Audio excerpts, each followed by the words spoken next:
right, so as Renee said, I'm Tonja Koob marking, and Renee and I knew each other through the engineering world. And I got a phone call from her at my office. Gosh, it was during COVID sometime. It was a while ago.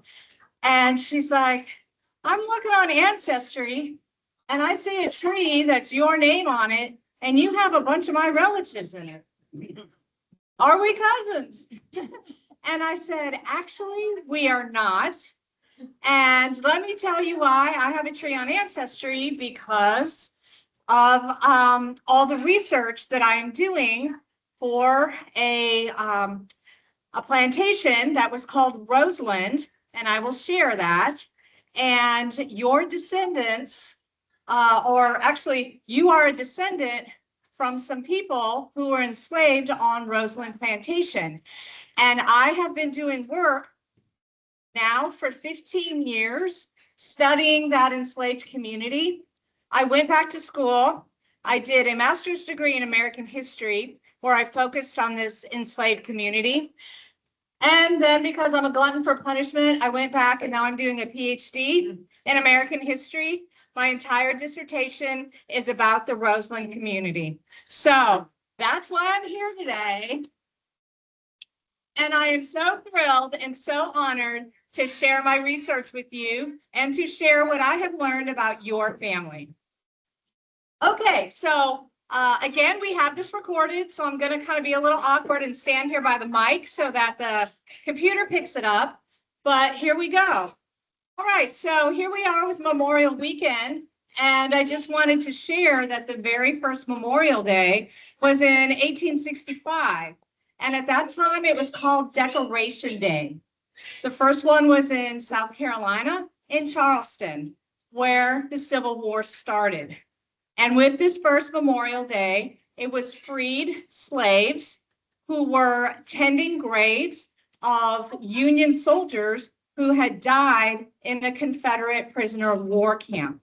So the very first Memorial Day was a result of those freed enslaved people tending to Union soldiers who had helped fight for their freedom. Okay, so what was my inspiration? And here's the introduction. Ultimately, we're going to get to Roseland. All right, so as I said, I'm an engineer, and I used to work for the Army Corps of Engineers. I'm a water engineer. I do hydraulics. And we all know about the Bonnie Carey Spillway, right? Out there in St. Charles Parish, out there by Norco, okay? So, I'm sorry?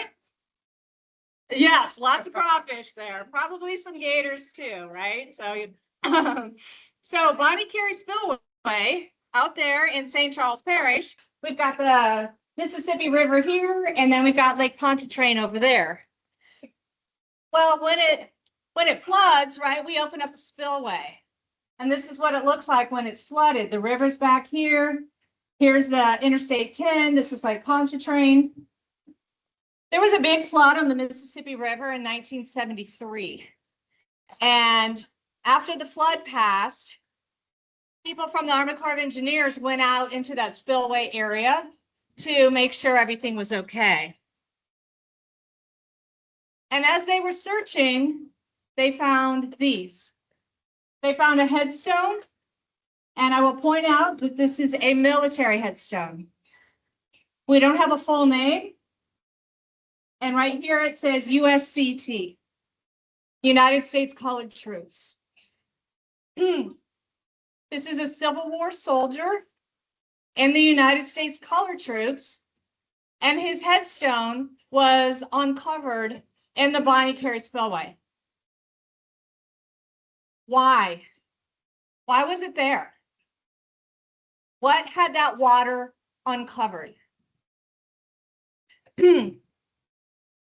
So the Corps hired some archaeologists about 10 years later. This was in the mid-'80s, and they started doing some of the research, and they found some information. And I heard about this, again, through my engineering career, and I just could not get over finding the headstone of a colored troop Civil War soldier was uncovered because of an army project, right? So here you had an army soldier, his resting place disturbed by an army project. And I wanted to know why. Why was that there? Because those are marble headstones. They're heavy. It's not like the river brought it in. The only explanation was it had to have already been there, right? So why was it there? And that was the start of my research 15 years ago. And so what I did was I found an old map so that I could see what did the Bonnie Carey Spillway look like before it was the spillway. Because why is that headstone there? And with that research, what you can see here is that there were two cemeteries, the Kugler Cemetery and the Kenner Cemetery. There were two cemeteries in that area. They turned out to be cemeteries for formerly enslaved people and their descendants. Another thing I'd like to point out is, I'm just going to point this right here. You see it says Roseland. And look at where the Kenner Cemetery is. With this research, we determined that the Kenner Cemetery was part of the Roseland plantation. When the archaeologists went out there, they found approximately 150 interments there. Okay? So there were cemeteries. That's why there was a headstone there. So who was Private Sanders Ray? I started doing some research. I found this is his burial. This is the form to fill out to get that military headstone. Okay, because you have to order that. Those things don't just happen. So one of his loved ones knew he was in the service and ordered him a military headstone. So what do we see on here? Here's Sanders Ray. This is his information. Where's the cemeteries? Sellers, Louisiana. In that information that Renee sent around to you all, I think that it shared that that Professor Humphrey was in St. John Parish, and he grew up in St. John Parish and in Sellers, right? So this is our first connection. I'm going to take you through this kind of detective work as to why we're talking about this. So here's one piece. The cemetery headstone was shipped to Sellers. Okay, so how can I find out more information here? I need to know who owned that property in the Bonnie Carey Spillway, where it said Roseland. Who was that property owner?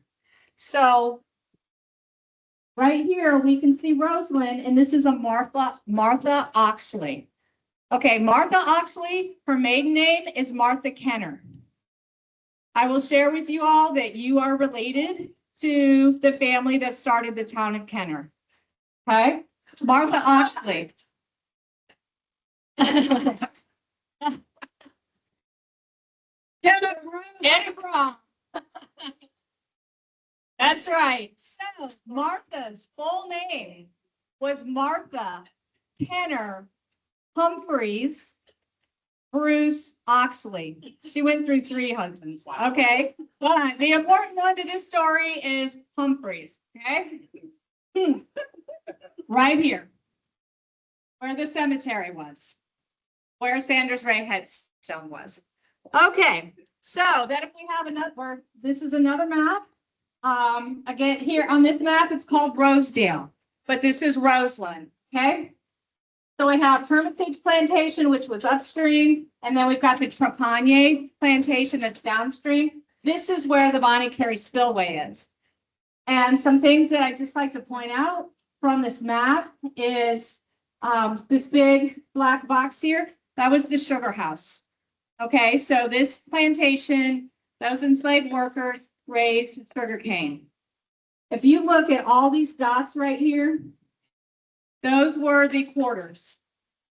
Okay, so I'm sharing all this with you because your family is descendant from people who were enslaved at Roseland Plantation. So these were their homes, and this is where they were forced to work. Okay. So now I know the landowner, where that cemetery was located. I'm trying to find some information. I'm still getting to the point where Renee called me. Okay. This was everything that I had done before she reached out. This is why I had a tree with your family in it. So this says Martha Oxley, right? That's Martha Kenna Humphreys, Bruce Oxley. This is from 1860. It is listing all the people who she had enslaved at Roseland. I will tell you that there were 160 individuals. Here. The other thing you can see is there's no names. There's no names. This was what was their gender, what was their age, what was their race. No names. But we're going to name them. Okay, so this is the point where Renee calls me. She is on Ancestry. She sees a tree, Martha Kenner Oxley family tree. It's got my name attached to it. And she says, why do you have my family in your tree? This is Professor Humphrey right here. This is JB. Professor Humphrey is right here. So if we track it backwards, here is his father, James B. Humphreys. And his parents are Martha Kenner and John Brown Humphreys. This is your connection to Roseland Plantation. So she called, and Renee and I, we met each other at Mount Olivet. And I said, I'd really like to pay my respects to Professor Humphrey. And she invited me to go with her to Mount Olivet so that we could visit him. She shared this photo with me. I took the liberty of AI to color it, but here is Professor J.B. Humphrey. While we were there, and she was sharing her family stories, I asked her, what would you like to know about your family? Because I'm doing this research. I'm trying to get a degree out of this. I'm doing it no matter, right? So what would you like to know about your family? And she said, I want to know who James Brown Humphrey's mother was. I want to know who his Black mother was. And I said, I would love to help you find that. Let's go find Eva. Let's go find her. So how did we find Eva? And again, if anyone has questions, I'm not here to lecture, right? So if you have questions, please ask. I would love to be interactive. I also love telling your family story. So, okay.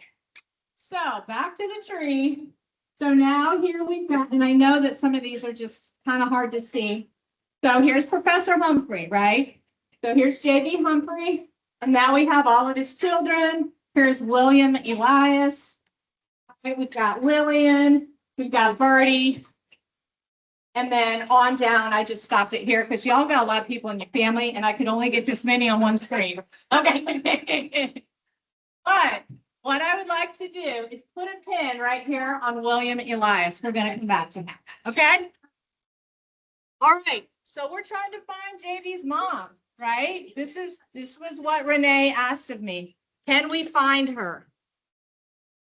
So we started in the 1870 census. Renee already had this information. But here you can see it says Ida Kelson. She's keeping house. And underneath it says Jane Humphreys. Still had the S at that time. He's 11 years old and he's at school. So this is where we first find Professor Humphrey. 1870 census, he is 11 years old. So he's born in 1859, which means he was born into slavery. Okay, 1859. And right now we're thinking his mother is Ida Kelson. And from this, she's 43 at the time. So that puts her born about 1827. Okay, kind of plus or minus. It's not like they were birth certificates at that time. Okay, so let's move forward 10 years because that's the next time we have census. Here we have Professor Humphrey, and now he's married. Here we have Ella, and here we have their first son, William. And now we have Ann Taylor, and it says mother. Wait, now we have two names. We have, back here, we have Ida Kelson. But you can see in the 1870 census, it doesn't show the relationships. But here you have a 43-year-old woman with an 11-year-old young man. Kind of the working hypothesis is that's a mother-child relationship, right? So now we get here and we actually have the relationships. So here's Ella as the wife, we've got William as the son, and now we have Ann Taylor as mother. And we have Eli Hollingsworth is also in the house. He's listed as a servant. And then we have a, I think this says daughter-in-law, maybe. So we've got 1, 2, 3, we've got 6 people in the household. So now we have some conflicting information. Is the mother Ann Taylor or is the mother Ida Kelson? Right? These are our two leads. So we needed to track that down. Okay, I'm hoping this is going to work because as Renee said, there are the recordings at the Tulane Library. You can download them. And James Setta is talking about her father in this recording. So let me see if I can get this to work. Got to ask your grandfather, really, did he, James Humphrey, was he from New Orleans, born right here too? Stella, Louisiana. St. John Parish he come from, I think. St. John Parish. Yeah. Yeah. And he taught all those bands all out the country. Used to bring some pecans and sweet potatoes and stuff here from the country. And we'd be there when he come. Bring like candy, sugar cane. Yeah, sugar cane. And we had some, he made a garden, Wild and a garden out dozen there. The garden out there for years, and we got, he planted lots of fig trees there. We made good money, enough money off the fees to pay the taxes. We saw Willie Foster, the guitar player up in Baton Rouge, and he told something about your grandfather. Violin player. Violin. Violin. And See, they wanted to put it for. My father's hair was red as fire. Mine used to be red too. I had red hair. Is that right? sure did. And here's the other thing that James Setta said. She said, his daddy was his master. His mama, yeah, she was a slave to his daddy. And you know how it was at that time. Colored women had to be subservient to their master. So we know what that meant. But that was a clue, right? As heartbreaking as it is to hear, it's a clue.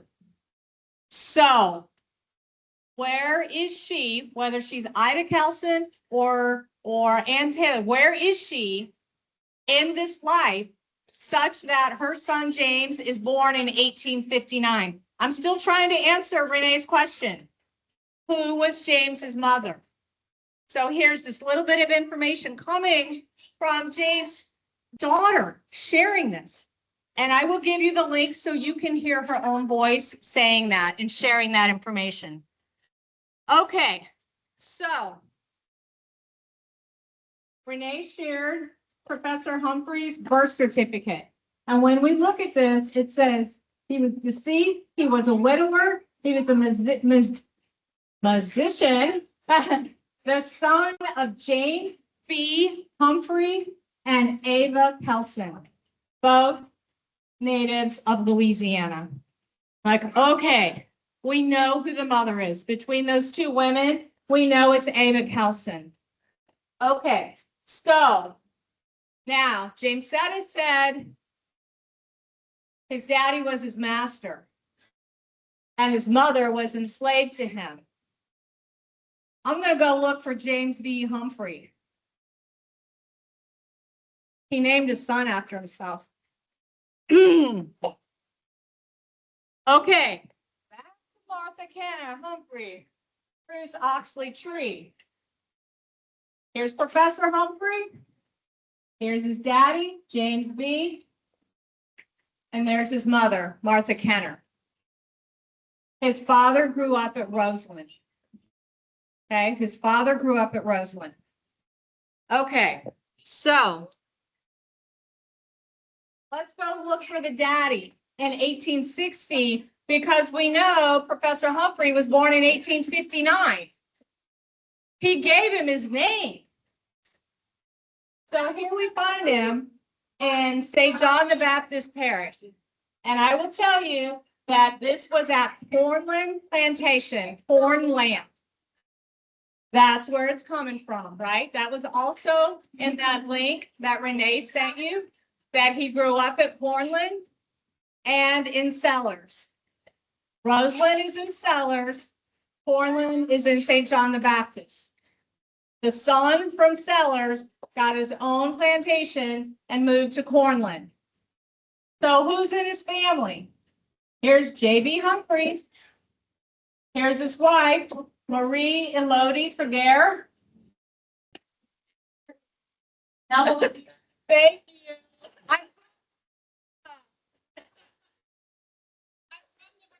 I don't say the name right, and I so appreciate the correction. Thank you. Elodie Trey. Thank you. I've been saying it wrong for 15 years. Okay. Okay. So then here's Martha. And this is a 3-year-old female. Again, we do not have relationships, but through all the work that I've done, here is the wife. Here is Martha. The next child is John Brown Humphreys. Not James, John Brown Humphreys. But look who's listed right here, James. And he's 1 year old. And it's 1860. And we know Professor Humphrey is born in 1859. So now let's look at these dates, 1857 to 1861. He's already married. He already has one child by his wife. And here's James, listed with his family at 1 year old. This means two things. One is that when the master daddy was already married when he assaulted your great-grandmother. And the second thing is that he claimed James as his child because in the 1860 census, they're only enumerating free people. Otherwise, they would be on that enslaved census that I showed you at the beginning with no names, just age, and just gender. So the fact that James is right here as 1 year old in the household with his father, that says to me that he claimed him and he freed him. This is a free person. And here's the other thing that's interesting is that this column right here where there's no information until you get right here, this was race. And you only had 3 options: white, black, mulatto. There were so many white people because it was all free. They're only enumerating the free people, that they're not even putting the W in that column. But here is a free woman of color living right next door, and she has an M. So you know they were putting in an M if they were listed as mulatto. James doesn't have one. James is enumerated as white, free in his father's household. Where's his mother? She's on the enslaved list, right? She's not here. She's on the enslaved list. Okay. So, how far away are Roseland and Cornland from Sellers to St. John the Baptist Parish? Well, here's that same map. Here's Roseland and here's Cornland. They're not very far from each other. Okay, so this is the relationship. When you saw that in that blog that Renee shared, that he was in Sellers, but he was also in St. John the Baptist Parish. The connection is the Humphrey family, right? Martha Kenner Humphrey owned Roseland. Her son was out here at Cornland. That's the connection. The Humphrey family. Okay. So now we are back. Why do we have this one here? Okay. So now we know that she's listed as Ida Kelson, but we saw from his death certificate that she was listed as Eva Kelson. Does this Ida remind anybody of anyone in your family? What was Lillian's middle name? Ada. A-D-A. A-D-A. I think that he was carrying his mother's name through his family. Ada. Okay. So now we know that his mother was Eve Humphrey. That it was listed as Eve Kelson on Professor Humphrey's death certificates. So now I go looking for her because she was alive in 1870, but she wasn't there in 1880. So she had to die in between that time. And then I found a death notice, a death record for an Eve Humphreys, age 43 in 1871.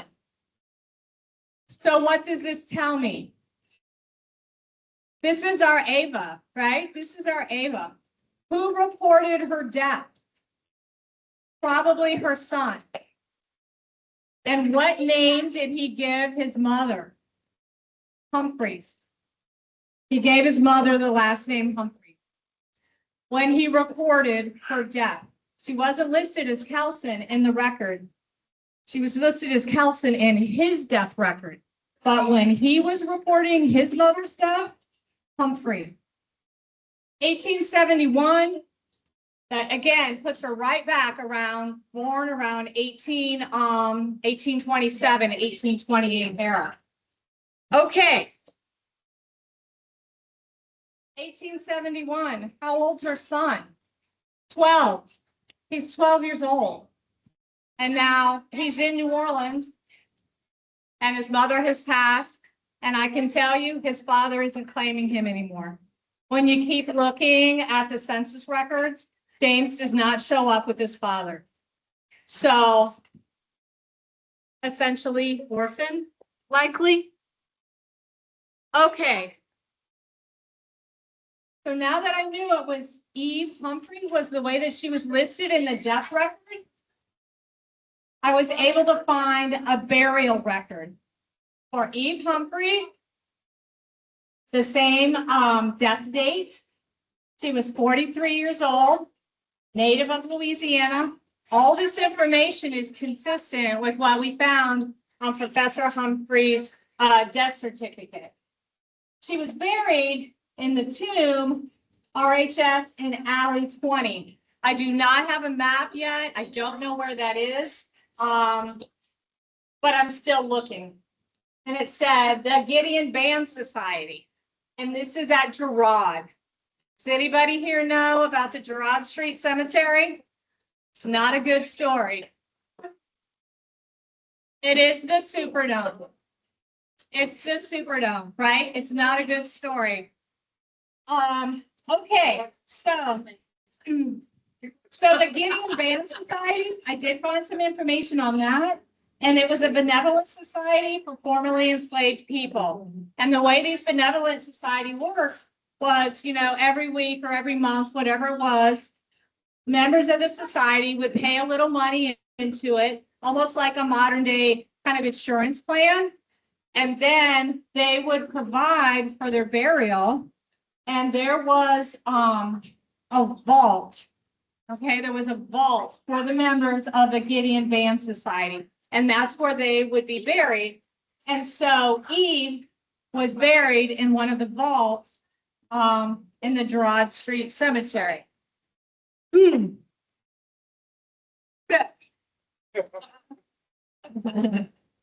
Yeah. So this is what a vault looked like.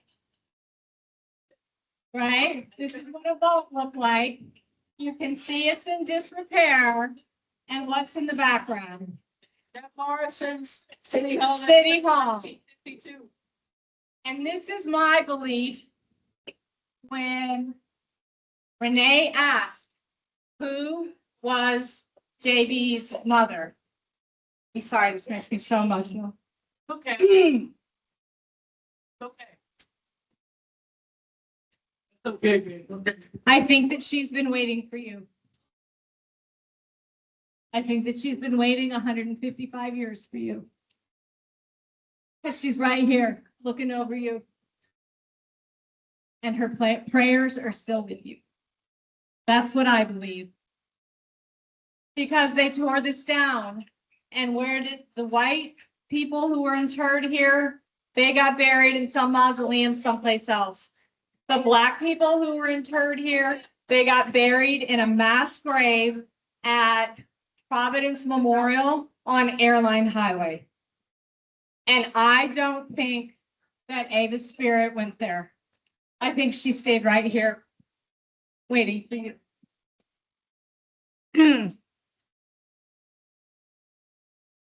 So we found Eva.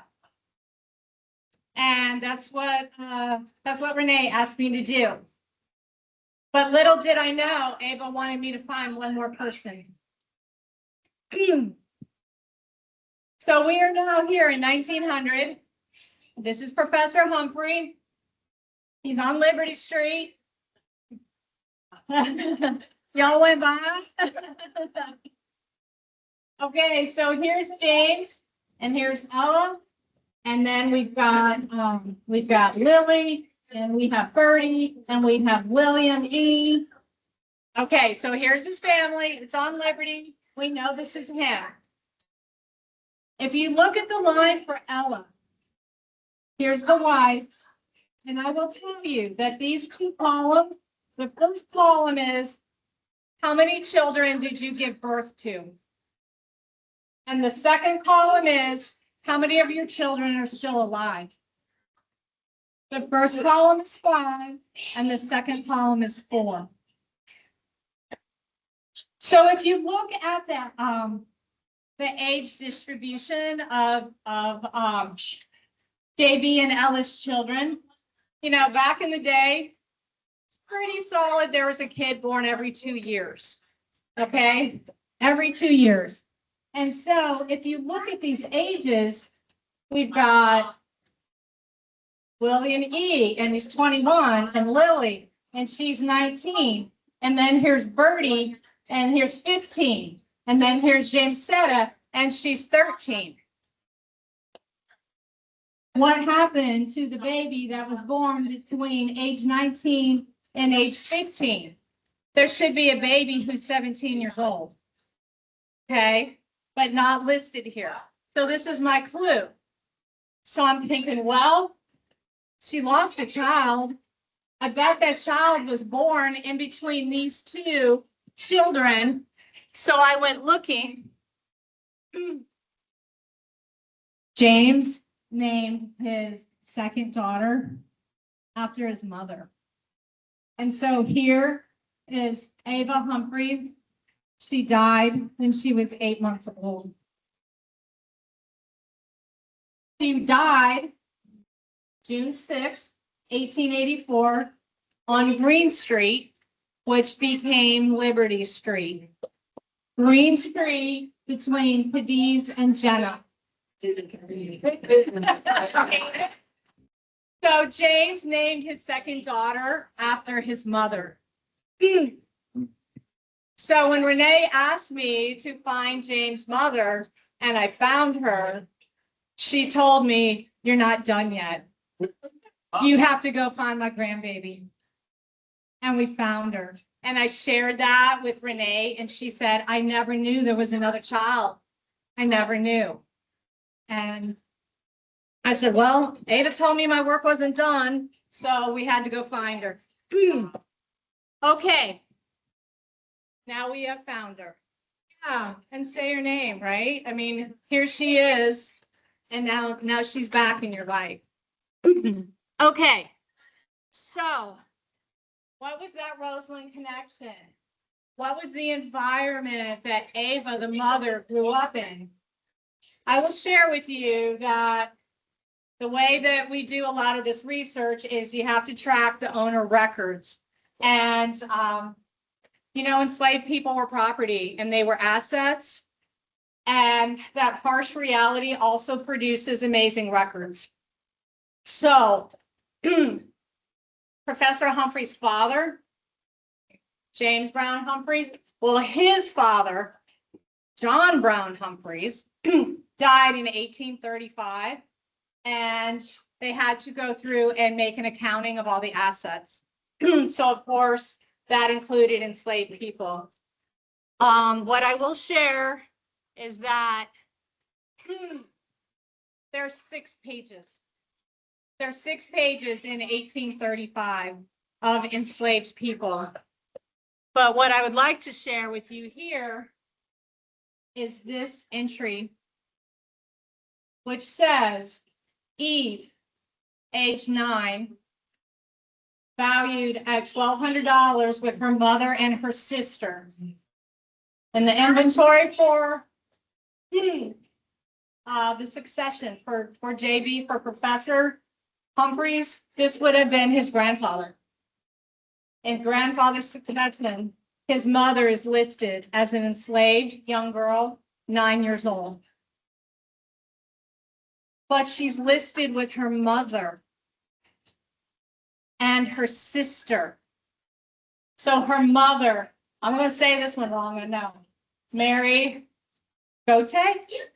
Go. Okay. Mary, age 46, and she has a sister, Rose, age 7. I asked Renee before I started talking, I'm like, are you 6th generation? So we counted. She's like, yeah, I'm 6th generation from Ava. Well, you're 7th generation from Mary.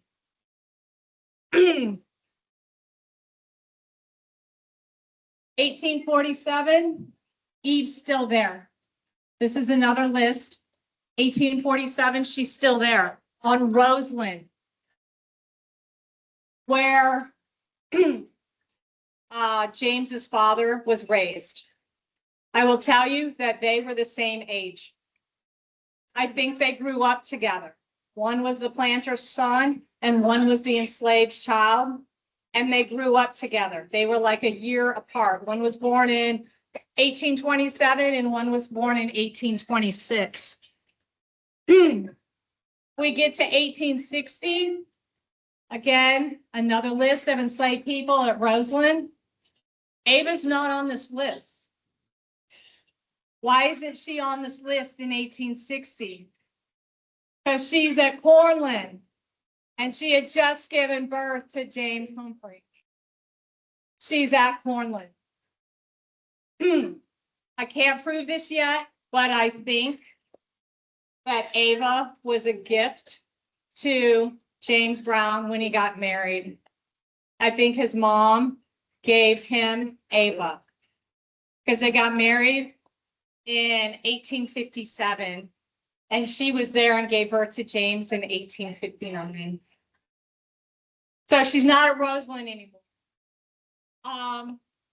But there are a few people that I'd like to point out to you who are at Roseland. There's this man named Simon here, and he's 32. So in 1860, that's about the age that Ava would be. She would have been 33. Okay, so there's a man named Simon there. He's enslaved. He has a son named Elias. And I will share with you that their last name is Hollingsworth. Simon his two brothers. This entire family was enslaved at Roseland. His brothers Edmund and Jeffrey, they were in the same regiment as Sanders Ray, whose headstone we found. Same regiment. His son is Elias, also Gilbert, also Gabriel. I told you to put a pin in this. 1880. Who's in his household? Eli Hollingsworth. He's listed as a servant. This is the Eli Hollingsworth from Roseland. I think that Eva and Simon, Eli's father, they grew up together in the quarters. I think that they probably had a really close relationship because here, 15 years after slavery, Eli Hollingsworth is living in the home of Professor Humphrey. There is a tight relationship here between the Humphrey family and people who were enslaved at Roseland. Professor Humphrey's son is William Elias. That connection, again, there is some connection with the Hollingsworth family. Something powerful happened between Eva and Simon, and that continued through to the next generation, to Professor Humphrey and Eli. There's some very tight relationship there. I don't know what it is yet, but he named his son's middle name after Eli Hollingsworth. So back to the beginning. We found all of this because a flood disturbed the resting place of 150 formerly enslaved people and their descendants. And it started with Sanders Ray, a military veteran who was in the United States Colored Troops. He was in the 10th Heavy Artillery. He was stationed down at Fort Jackson and Fort St. Philip in Plaquemines Parish. And so with today being Memorial Day, I wanted to share that here is a newspaper article from 1918 with Professor Humphrey playing at the Chalmette National Cemetery on Memorial Day.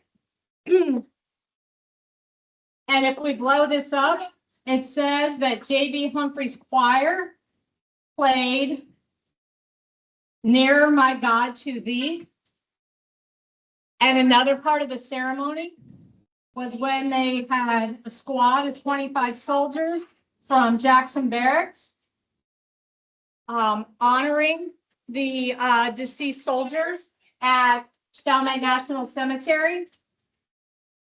Professor Humphrey was paying tax for them.